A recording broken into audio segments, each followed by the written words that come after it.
রাজনীতির অঙ্গনে কি ধরনের এখন সমালোচনা হচ্ছে দেখেন, একটু দেখাই।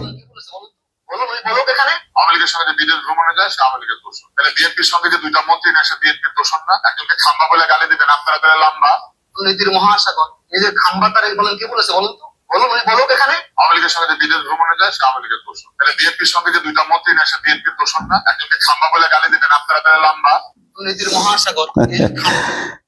এই ধরনের এখন বিতর্কে সয়লাভ হয়ে যাচ্ছে। এটা হলো মাঠে ময়দানে তো চলছেই তর্কযুদ্ধ, এখন টক শো গুলোতেও ব্যাপকভাবে সমালোচনা হচ্ছে। সমালোচনার একটা বিষয়ে দুই পক্ষই কিন্তু বেকায়দায় আছে, বিএনপিও জামাতও। কিরকম?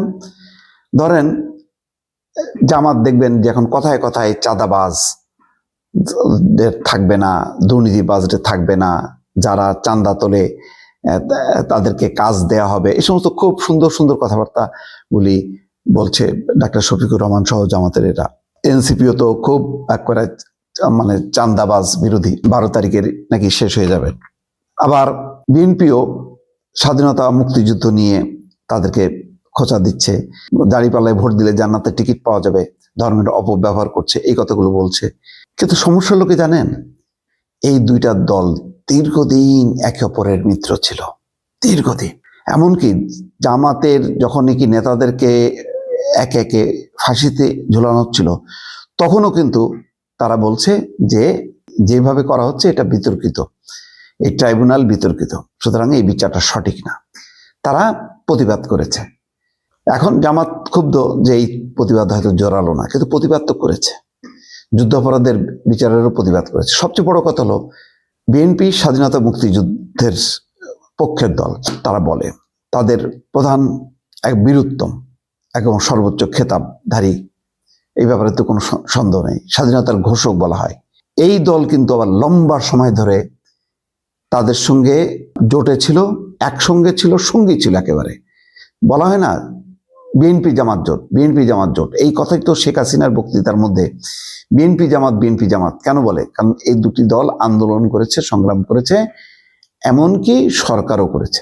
সর্বশেষ যে সরকার ছিল মানে এর আগে, মানে 2001-এর যে সরকার, সেই সরকার দুইজন মন্ত্রী ছিল, মতিউর রহমান নিজামী এবং আলী হাসান মুজাহিদ, তাই তো?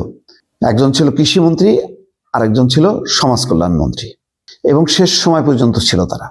তাহলে বিএনপি যে এখন এত খারাপ, তাহলে এই খারাপের সঙ্গে জামাতের অংশগ্রহণ কেন ছিল?